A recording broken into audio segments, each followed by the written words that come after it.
YCS here, coming at you with another deck profile from the latest YCS. I'm just bringing these videos just to make sure that if you do browse my channel, you've got some decent content to look at, really.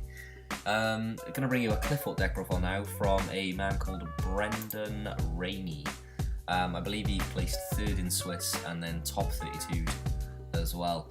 Yeah, he's got a different build of Qliphort here, so let's get into it. Got the 3 of Scout, heart and soul of the deck. You got the 2 of Trample Links, get that double Scout going. 3 carriers, double disc, double helix, double stealth. He's a very big advocate of how good stealth was, saying that now that you can put a spell speed 4 on board and make all the effects of your spell speed 4 just is too good. Then we go into spells with the 1-off Book of Moon, great card. A bit different, we've got the limiter removal, which means you're not worrying about having to push through the disc play, which means you can just push for a ridiculous amount of damage out of nowhere with a stealth that you've landed, and just catch your opponent completely off guard. The triple Missile Space Typhoon, get rid of the back row, push through. Double Pot Duality, get some consistency going. Regeki removal for the OTK. Sacrifice, the most retarded equip spell they've ever made. Snatch Steal, another title contender for the most stupid equip spell, but that's there to help you with your OTK. Storm, the big MVP of his weekend, he claimed. It's just a fantastic card. You can chain to the card, but then all you're doing is helping the person that's got Storm out anyway. Then you got your 3 of Summer's Art, your 3 of Upstart Goblin for that even higher bit of consistency.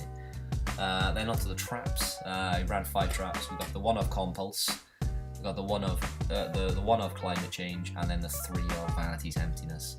He said he ran Climate Change in the main deck simply because he was playing the Storm in the main deck, which meant that he could Storm without worry because he was never going to run out of Scouts. He would always be able to get them back.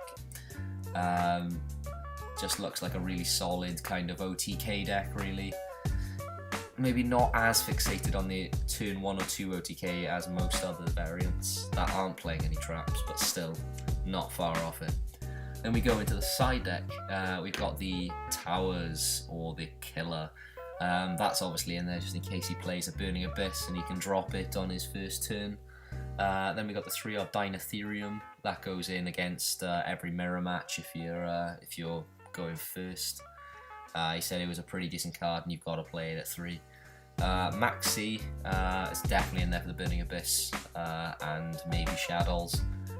Burning Abyss is the main target for it though, I'd imagine, just to make sure that you're not getting too far behind an advantage.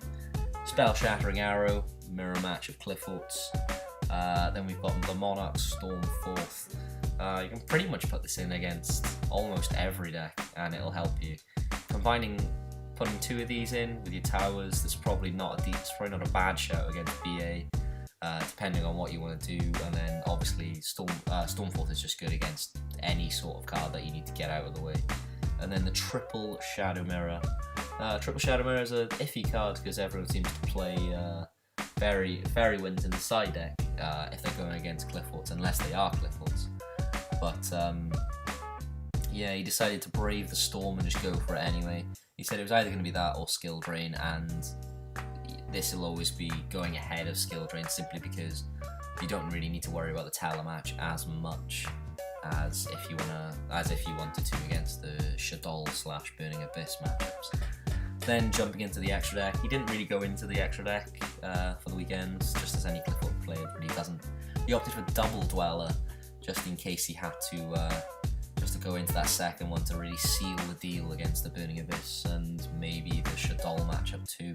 Got the Ken Gorgon, the Double Castel, the Daigusto, the Rebellion Dragon, that could help you push for the game.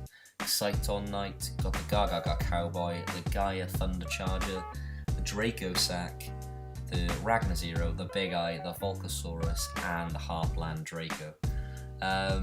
It's very different to see the Big Eye and the Draco Sack in the same deck.